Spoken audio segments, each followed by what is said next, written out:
Alright, folks, if you guys just tune in, DFYG has won game number 1 against Nightmare. Now, Nightmare has to win this one in order for them to even out the odds. But it looks like DFYG is second pick and Nightmare is still first pick.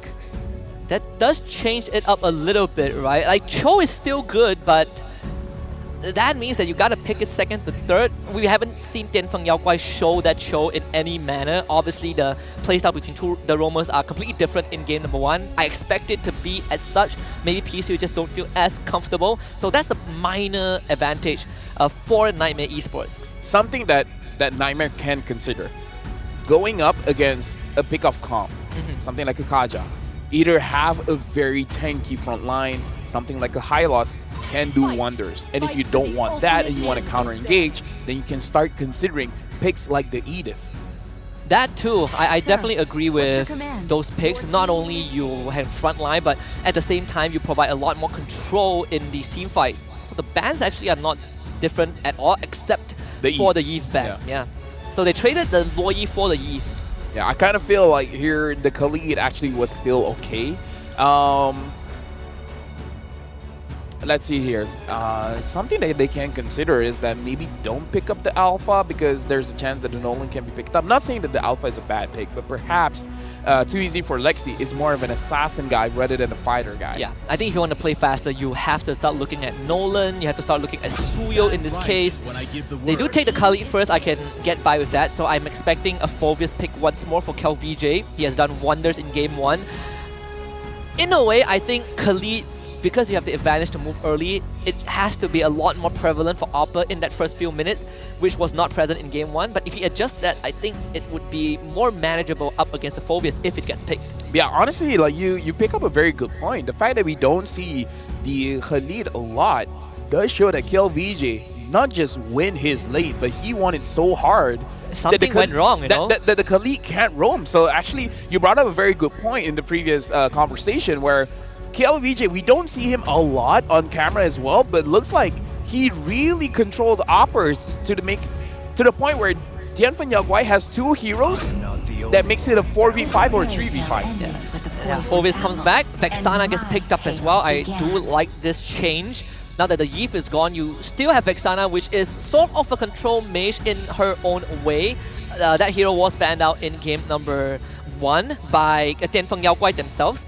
So I do like this, right? Great early in the mid-game objective contest would be such a nightmare. Imagine playing 4v5, but what if it's a 6v5 right now because of that Eternal Guard? I would say pick up the Nolan here if Too Easy for Lexi is comfortable of using it going up against DFYG, because Zed has shown that he is incredible on that Nolan, and if not, maybe pick up the Suyo. Show us what you got. I think the only caveat with the Nolan is that you're playing into Vexana and Phoveus, right? You have to be pixel perfect with your movements. You gotta be able to track all these abilities. You get caught by a Dark Wave, you get caught by just even the Phoveus passive, is lights out. So they go for the safer pick. We talk about the Cho coming for Jasmine. I do like this pick a lot more compared to the Matilda. Yeah, and later on, DFYG, after showing more of the draft, maybe pick up something with a little bit more range for the mid lane.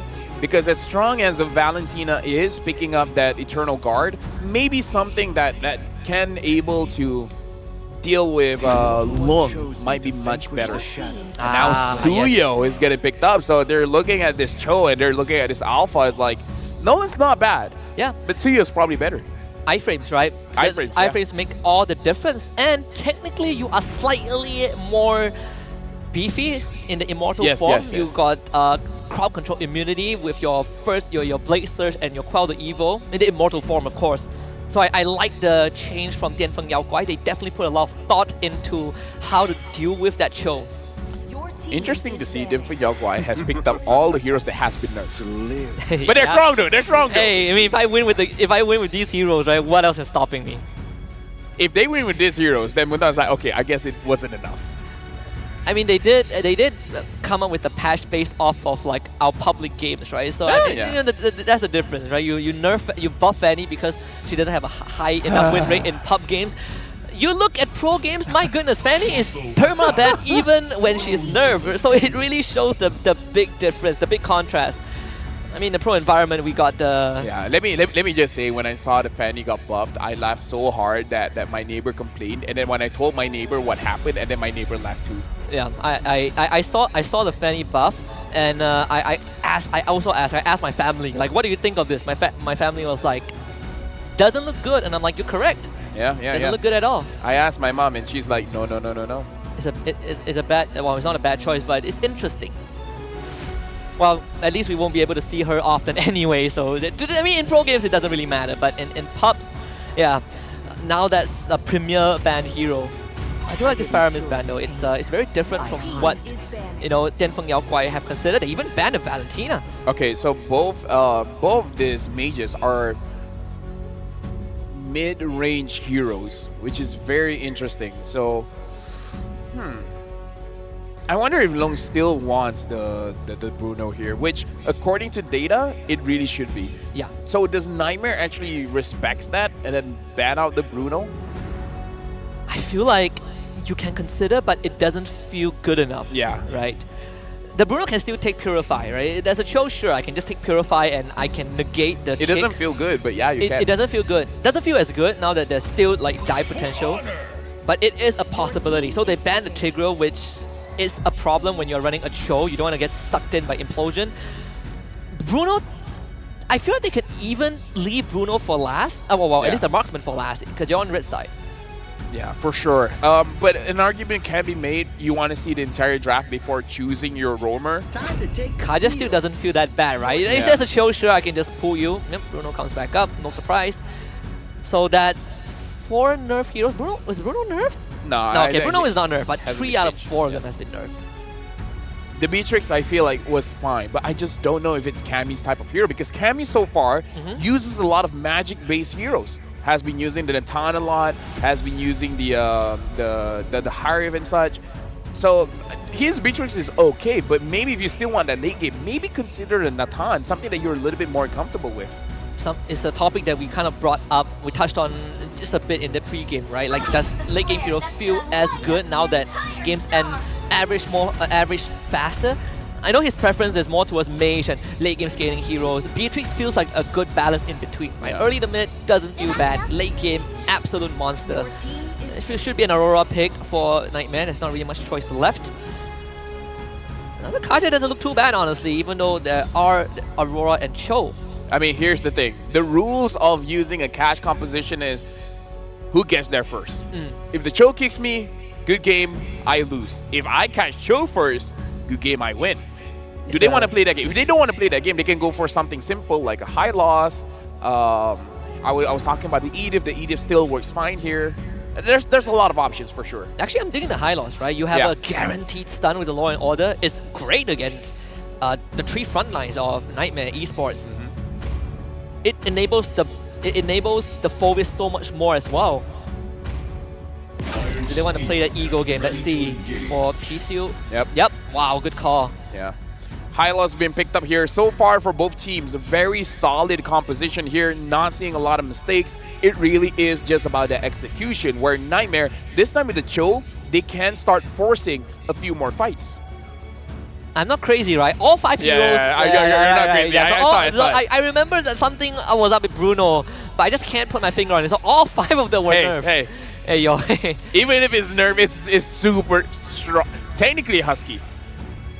We can say everyone got nerfed because of the HP decrease. Yeah, except for Marksman though. Marksman has always been that solid. Oh yeah. I mean, nerf is just a perspective. I mean, for high loss, it was banned in game 1. It's all about mindset, Husky. Yep. Yeah, it is. You could say like, the weaker you make my hero, the stronger I become. And now, speaking of becoming stronger, game number 2 between Nightmare against Dianfeng Yaoguai right now. Match point for DFYG. Can Nightmare equalize? Can they win this one? And then push us to game number 3. Welcome to the Land of Dawn. I feel like we are already at the cusp of a fraction of history being made for the Chinese region, just because Dianfeng Yaoguai might just get the first series win for the region overall on the international stage. We've seen game wins from KVG, but never a series in a 2-0 fashion against a team like Nightmare that's so decorated. That already feels like a big improvement from last time. Yeah, now we can see KLVJ. This time we're actually looking at the laning phase, and he definitely has a better trade going up against the Khalid. The only thing is that the Khalid can heal up, so it's not that punishing. Also looking at how much impact Jasmine has, right? Like, you're getting control so much, and it's so hard to walk up. If PCU had that Law and Order at level 2, that would potentially be a dead show. Forced to recall this early doesn't feel good at all. Something to look at, actually. Nightmare Esports, 4 out of 5 members actually have Thrill in their emblem setup. So it does look like they want to be more aggressive in the early game. They want to make sure that they have a lot of base damage. Hey, you know what to say, damage is king, right? That extra 18 adaptive damage at level 1. Oh, sweet, sweet numbers. Yeah, and again, KLVJ, look at how he's moving around Opera. He's cutting the path. He knows where Opera is going to move, and he's like, I'm going to make sure I'm here first. You can't move forward. KLVJ is doing an amazing job as an EXP laner to make sure that one of the benefits of a Khalid is not being used. You go up against the Kings, you best not miss KLVJ. Like you said, literally a brick wall. Like, it's very rare that you see Khalid getting kind of stumped in this position. The Phoveus gets to move first. That does not feel good. Oh, yeah. Different rotation here. Looks like the roamer as well as the EXP actually absorbs the mid lane. So does this mean that E1 wants that EXP? Oh, hold up. KLVJ is going to be 4. Retrieve 5 goes. Too easy for Lexi. Will find the turtle. Avengers will not help KLVJ. First blood for Nightmare. I don't know whether it was intended or not, but Yi1 wasn't level 4, which I feel like the EXP lane was open for him to absorb that minion wave. And again, I don't know if that's part of the plan, but I would imagine that they wanted Yi1 to get that level 4 first in the EXP and then join the fight around Turtle. I agree. I think having the Eternal Guard is so much more valuable than maybe PCU getting that level 4 with the Glorious Pathway. It doesn't change much, and it doesn't help when Jasmine basically zoned out the Vexana from the fight. So now they get to kind of put that pressure on the top side. Get to freeze the turret a little bit. Long still taking that fight. Jasmine spotted out by PCU. Mid side, Yi1 getting gone on Eternal Guard drop. Jasmine even flickers, but couldn't find the kick as Yi1 traced his. Definitely a big change here where Nightmare Esports has more control around the map. They have more tempo, and the change of having this Cho really makes it very, very impressive. And again, something that we might be able to study after this is the emblem setup. Everyone, I believe except Soso, has that thrill. So Cammy has early damage, Jasmine has early damage, Too Easy for Lexi has early damage, Opper as well has early damage, even though he's not able to utilize it going up against KLVJ. But so far, the strat looks good. Yeah. And thankfully with Jasmine and Soso, they get to kind of negate the disadvantage that that Oppa has to kind of suffer in that early game, right? They're continuing to put pressure onto Long. It's not like PCU is on a Kaja, right? So now diving feels a bit better. And here comes 4-man dive, raiding Sandstorm, flicker into a kick. Purify gets used by Long, but the damage is just too much. Jasmine finds the takedown. Yeah, not much that PCU can really do. Nightmare already starting off very, very good. The fact that Cammy is able to clear the wave that fast, now Cammy can join the turtle fight. So Dianfeng Yaoguai, no matter what, is going to be a 5-man fight from Nightmare. Nightmare should be the ones to really control this this neutral objective. And now even Too Easy for Lexi has the War Axe. And you see the difference between the Suyo and the Nolan, right? The burst from Suyo just not as much early on. They find the Terrify, KLVJ to the back, Retribution War. Again, not even close. Too Easy for Lexi finds the objective. Zed gets out, but Cellkate goes down again. Good idea coming in from KLVJ, but Jasmine, he went to the back line making sure that no follow-up is going to be there. Yeah. We see the idea here from KLVJ is like, okay, we might not be able to get this turtle, but maybe we can get a kill. Without the Eve, it is very different, right? Vexana, you use that Terrify or Eternal Guard, that utility goes right out the window. You have such a long cooldown in these early stage. So the control area of control for Dianfeng Yaoguai definitely not as much as game 1. Yeah, and I like what you brought up. Not having the Eve here, that also might be the big difference maker for Dianfeng Yaoguai. Vexana is good, but it's definitely not a replacement for an Eve. Yeah, it's kind of like a budget Eve. I would even say Aurora kind of feels slightly better in certain regards, right? If you have a Cho that's running at you, I definitely feel like Aurora makes a bit more difference. They drop the Eternal Guard onto Jasmine, who is just soaking it up. KLVJ blocking out Yi1. He doesn't have Oh, he has to use Flicker actually to get out of that. That would have been pretty deadly. Commit the full combo onto CalVJ. Not getting much. Jasmine goes in, looks for the knockup. Jikundo gets it. CalVJ re-engages. PC Law in order. The verdict being Jasmine's demise. CalVJ pulls vengeance, but the damage from Cammy gives him a double kill. Yeah, and this is where we see the priority lies with Cammy. Cammy was all alone in the bottom lane, Husky. He could have stayed there. He could have for sure grabbed that objective. But this is the teamwork of Nightmare Esports. He rotated mid, get those kills, and able to get the mid lane. And now he might even get this bottom lane as well. It feels so much better. It feels so good when your roamer is able to set up and tank damage, not like a Matilda that just gets blown up in an instant. Too easy for Lexi. He's one level ahead. Oppa now gets the pressure along. Obviously not much, right? This Bruno still hurts like a truck. He has to be very careful with how he moves. And with this Bruno out of commission for now, Nightmare Esports gets to move around a lot more. By the way, can I just shout out the... Right now we have the trophy in the Land of Dawn. Oh, yeah. Right? When Bruno was fighting against Opera, I saw that at the side. Oh, hold on. DCU taking a lot of damage. It's a good Law and Order to stop the kick. Jasmine out of position. This CalVJ takes him out. Oppa from the corner. Yeah, Long is almost walked out to it. Oppa will just go on to him. Long will fight back, uses the Wordy, but keeps his Purify. So it's not that bad for Dianfeng Yaoguai. Looks like the idea for both EXP laners, CalVJ as well as Opera, is just like man-to-man defense. Don't let whoever you're assigned to move around the map. CalVJ stop Opera, and this time Opera is going to stop Long. He's going to make sure that Opera will die, but Long is nowhere near the fight. I would argue stopping the choke is so much important. Too easy for Lexi gets the third turtle again. And CalVJ, he's so deep in the Revitalize, not in range to save him. So Cammy on the killing spree. All the while, Opera was on to Yi1. Yi1 was not a part of that fight just because Opera was able to find him in the backline and then push him away. And Yi1, his playstyle is very, very safe. He's going to make sure that he doesn't die. And Opera exploited that. I think that the downside right now, or at least how Dianfeng Yaoguai has been playing, there's no one to peel for E1. It's not like game 1 where you have a Kaja, we have a Phoveus that can focus on the back. They get a 3-man knockout with Eternal Guard. That is huge. But where's the damage? Jasmine finds the kick into the wall though, so got a Flicker to get away. A disengage coming out from Nightmare on the top side. But going back to what I was saying, your Roma, the High Lost, he's so focused on trying to dive with CalVJ that E1 has to fend for himself, and it's never gonna feel good.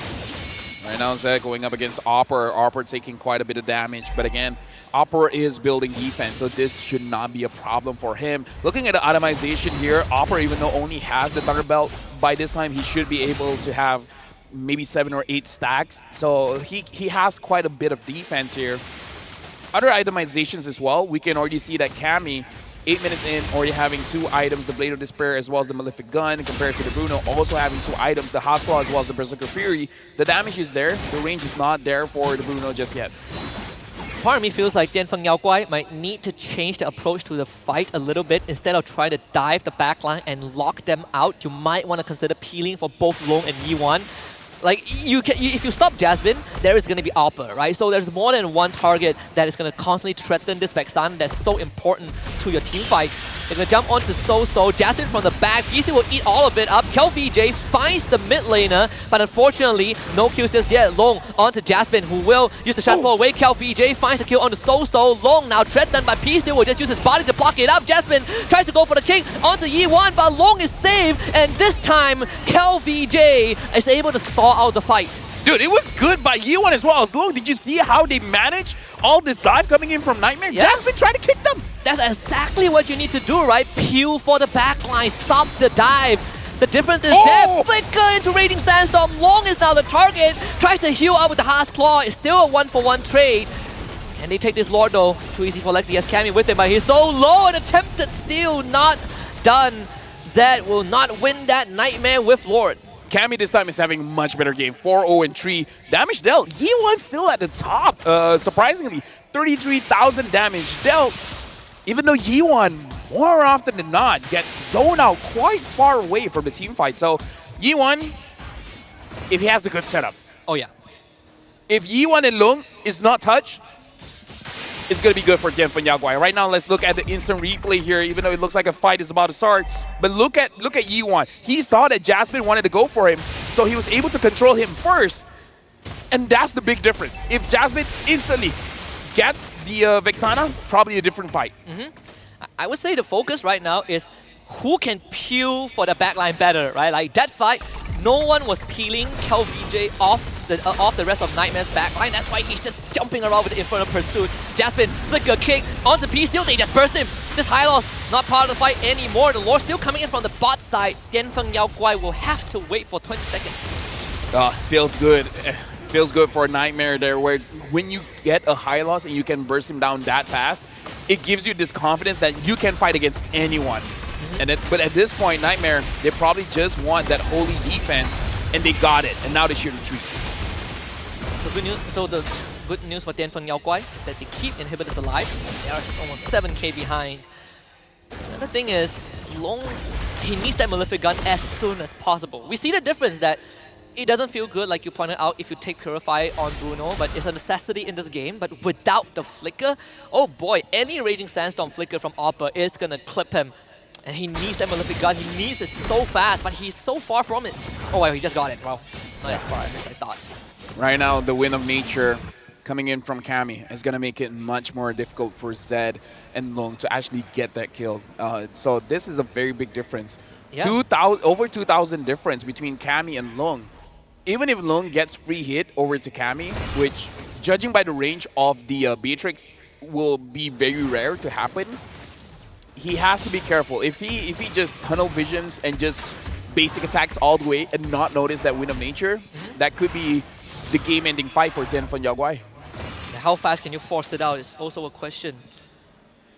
It spells a bit of problem for KVJ because you dive onto Cammy, but we saw the impact of Nightmare Esports burst damage, right? You get caught once and you just disappear thanks to Banner's Rage.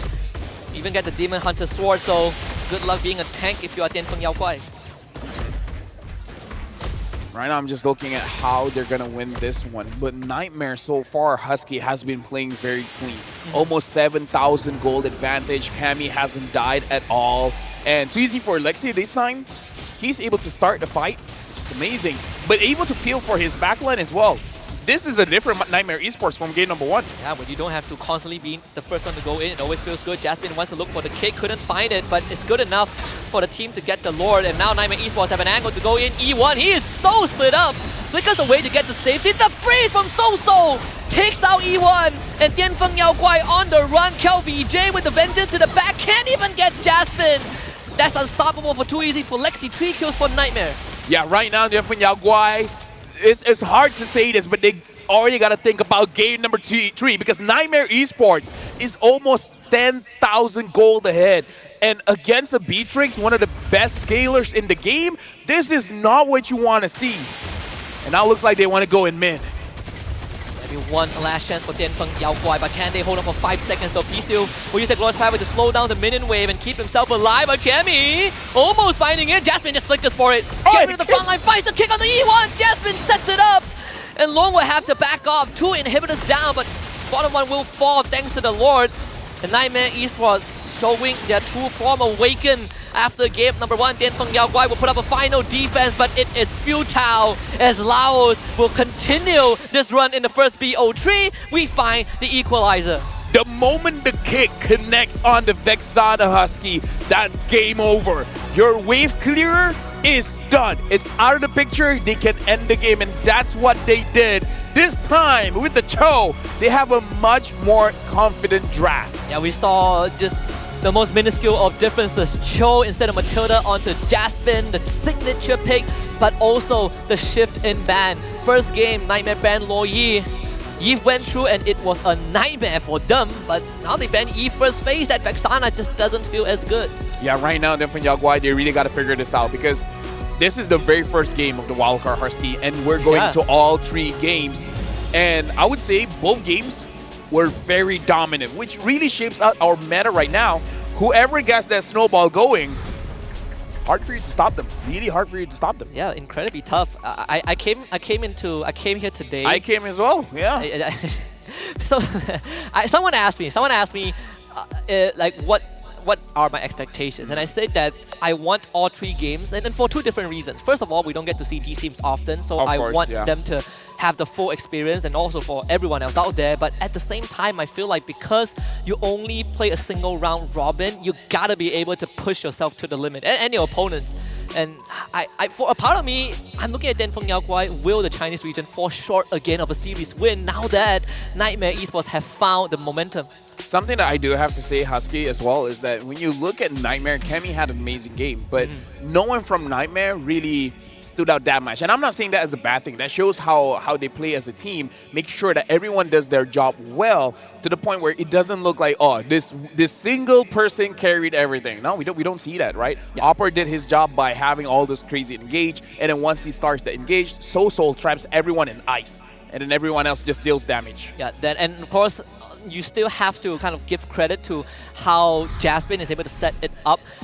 I think the crucial point as we look at the item builds is how that early game panned out for Nightmare Esports, where Jasmine and Oppa work so well to keep Yi1 away. You look at the net worth difference between the mid laners. It is unfair. It's so unfair. Yeah, very unfair. And again, because Yi1 is always zoned out away, either by Opper or Jasmine. Oh yeah. And I kind of feel like that's the big adjustment from game number 1 to game number 2. The fights will be very difficult if their mid laner is there. So, hey, what if we just push her away? Yeah. We limit her hero pool. We make sure that she doesn't have full control, and we play with her cooldowns, right? Every single time, if you don't have the Eternal Guard, if you don't have your Terrify, it's go time. There's nothing a Vexana can do, even with a flicker. I feel like Denfeng Yaoguai, they don't really have to change the hero. I don't think so too. Just change how you play, because you can see that Nightmare is going for Yi1. So how about just go for a draft where all of you are kiting together instead of one person, KLVJ, always being in the front, and then everyone else in the back line. Like, I feel like having this harmony in the team where saying, like, if one of us kites, all of us is kiting. If one of us is diving, everyone is diving. Absolutely. I think we kind of touched on this a little bit in that mid-fight where Denfeng Yaoguai found a small win because E1 and Long were able to peel away from both the Khalid and the Cho. The main difference was that they just peeled better, right? That's the front to back we were expecting. KLVJ was uncontested, and that's why he was able to stop Cammy from contributing to the fight. Denfeng Yaoguai needed to do that a bit more in game 2, but unfortunately they were too far behind to keep doing it.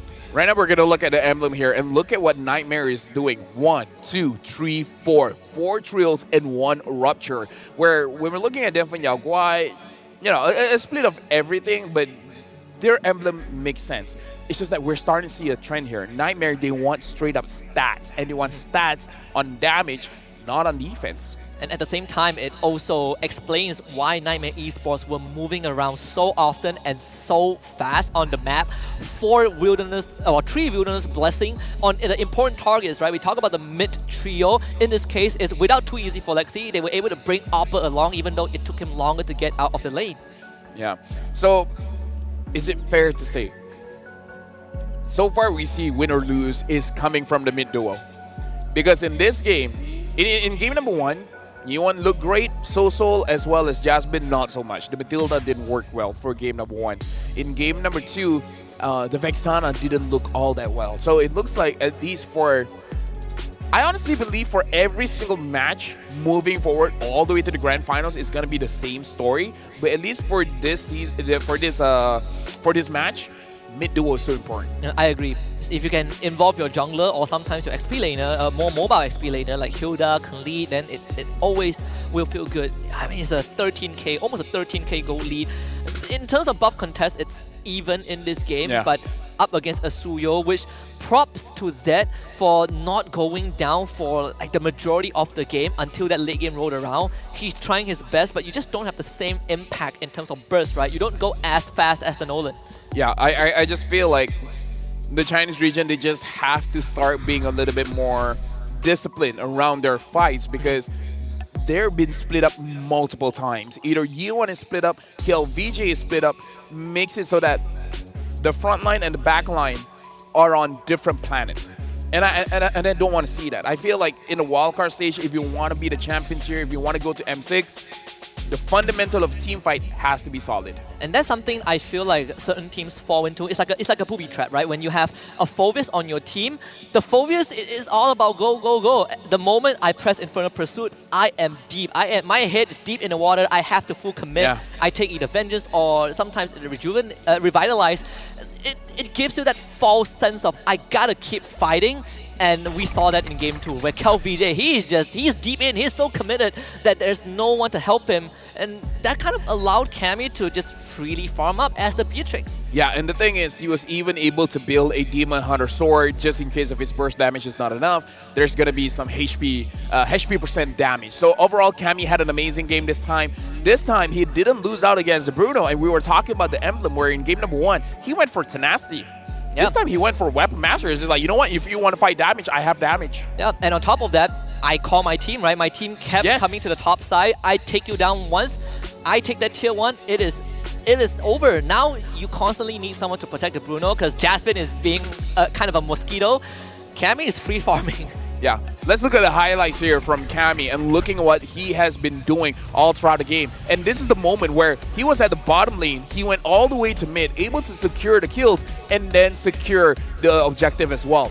This shows his macro understanding. He had a free turret, but he wants some kills as well. So patient as well. I mean, the rest of Nightmare was so patient with how they played that game. And you can even see in all these small moments where Cammy was involved in the fights.